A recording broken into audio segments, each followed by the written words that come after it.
Starting the lesson with a definition. Here we go. VO2 max is the following. And just to be clear, we are specifically talking about VO2 max here. I'll come to a lactate inflection point later on. But we are talking about the maximum volume of oxygen that can be taken in, transported and utilised in a minute. If we miss either that word, that one, or that one, our definition is not correct. So just sort of get that clear in your mind, folks, because this definition is going to need to mean something to you pretty much immediately here. We're talking about the maximum going at full sort of pelt. It's only in relation to oxygen, not to do with air, for example, entering the lungs. This is about oxygen specifically, that not only do we take in, but we use. So it's got to be the difference between what we breathe in and breathe out, and it's the time unit of a minute. Okay, so that's our definition. Now, with that in mind, folks, I'm going to try and emphasize this principle. I'm going to try and do so by doing a bit of graphical work for you.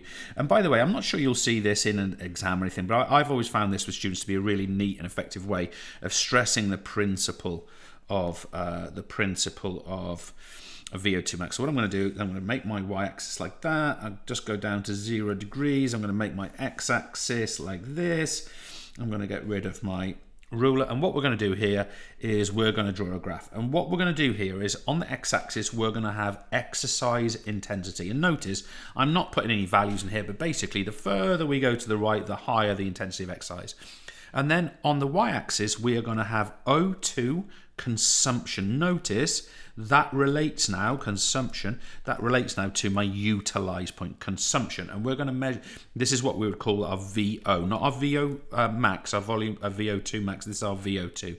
Okay, so what we're going to do here is we're going to sort of start obviously at the rest point.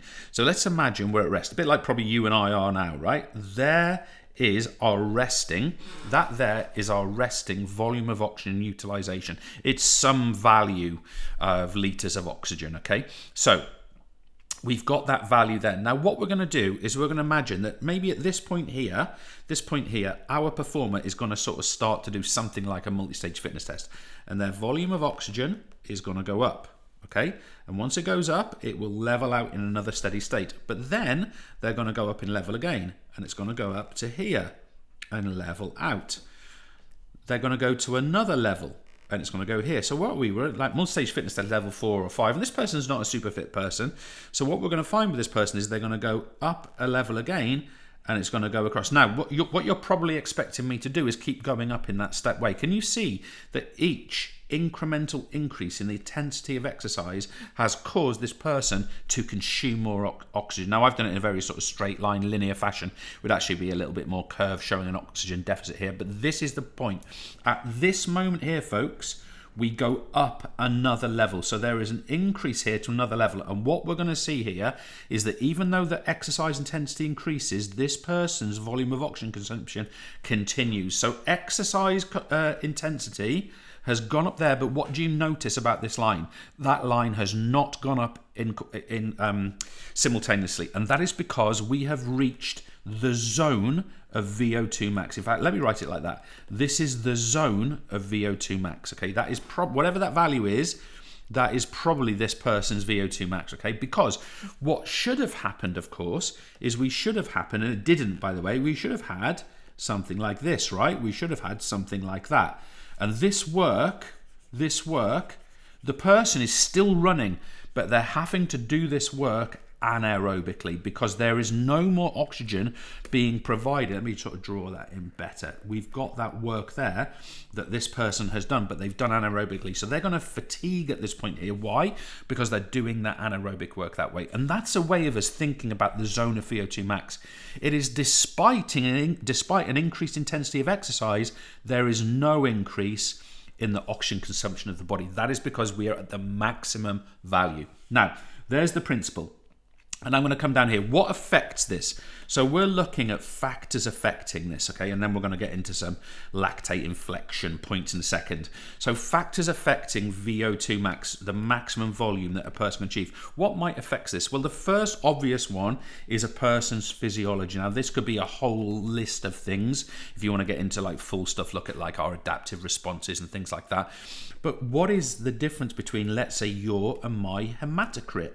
Maybe you're much more aerobic aerobically fit than me, and you've got a greater percentage of red blood cells in your blood. What about my HB levels? Are they low? Are they high? That's going to influence what my VO2 max is.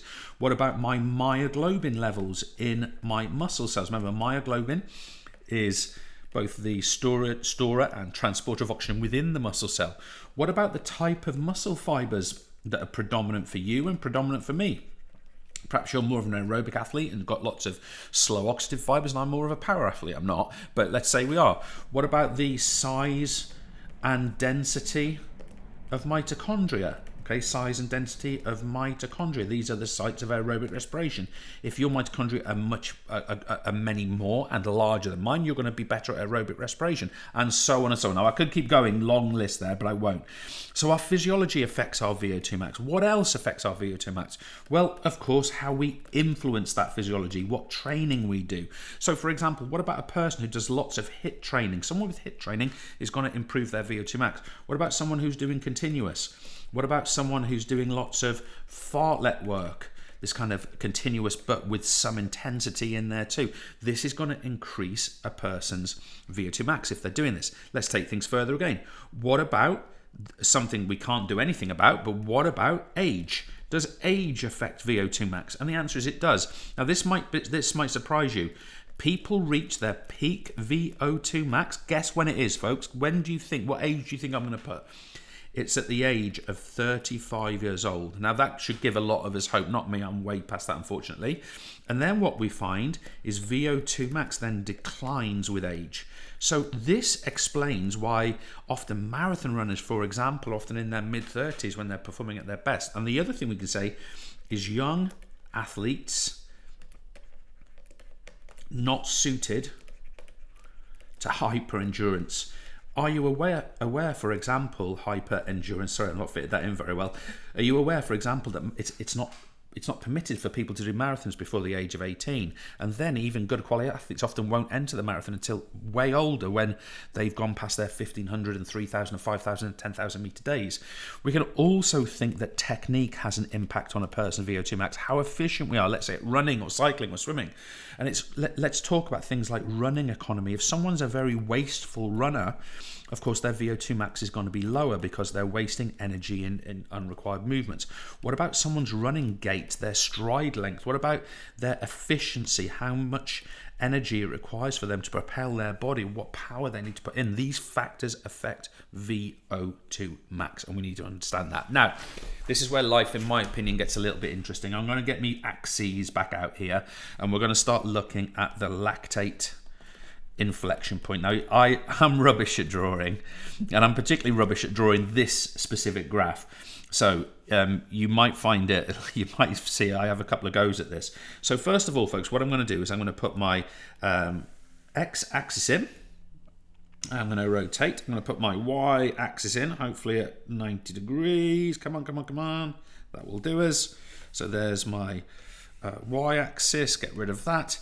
And what we're going to do here is I'm going to put my arrowheads on, and now I'm going to label the curve. What I've got here again is I've got intensity of exercise on the x-axis. So intensity is increasing in that direction. Exercise that's getting harder and harder incrementally. Now over here we are going to measure blood lactate in millimoles per litre. Okay, millimoles per litre. And we're going to start here at 0. We're going to have 2, we're going to have 4, we're going to have 6, we're going to have 8, we're going to have 10, we're going to have 12 up here. Okay, so let's just get the picture here. We are doing some kind, well, right now we are not doing any exercise, right? So technically speaking, we are here, aren't we? We're going to be somewhere here. We're not doing any exercise, but we do have some blood lactate in our blood, very low levels. But what's going to happen is as we start to exercise, this is a walk, going into a jog, going into a run, dun dun dun dun dun dun dun dun dun dun. Now notice, at whatever intensity this is, notice that this person has hit a threshold of 4 millimolecules per litre of blood lactate. That is what we call an inflection point. Why is that an inflection point? Is because as this person does more work going in that direction, working harder, their blood lactate levels are going to rise rapidly. okay, rise rapidly. And this is called the inflection point. The other thing we can call this is obla, the onset of blood lactate accumulation. Onset blood lactate accumulation. Now, the curve I've just drawn for you, let's imagine that is an untrained athlete. Let's imagine that's me. I'm not doing a great deal of training these days. Let's now put this into the context of a trained athlete. A trained athlete will have the same sort of resting levels, but their blood lactate will rise more gradually, and it will only be at this intensity of exercise, I'm just sketching here, that they will hit 4 millimolecules of blood lactate. And that is where their inflection point is going to go up, and they are now going to have a rapid onset of blood lactate accumulation. So here and here we have obla, or the lactate inflection point. Now this is the point I want to make. Okay, so let me just sort of give you a couple of statements that describe this. So first things first, guys, at 4 millimolecules, and of course, by the way, this is on average, 4 millimoles per litre of blood lactate, at 4 millimoles per litre of blood lactate, what we're going to find here is chemical conditions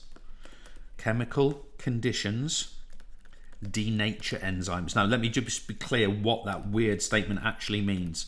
Denatures enzymes. So what we're finding here is that this 4 millimoles of blood lactate, effectively, that is indicative of muscle and blood conditions becoming acidic to a point where enzymes will start to denature or disfigure. Okay, and what happens there is that affects things like our aerobic respiration enzymes, our PFKs, our lipases, this sort of thing. So any increase past that has got to be done predominantly aerobically.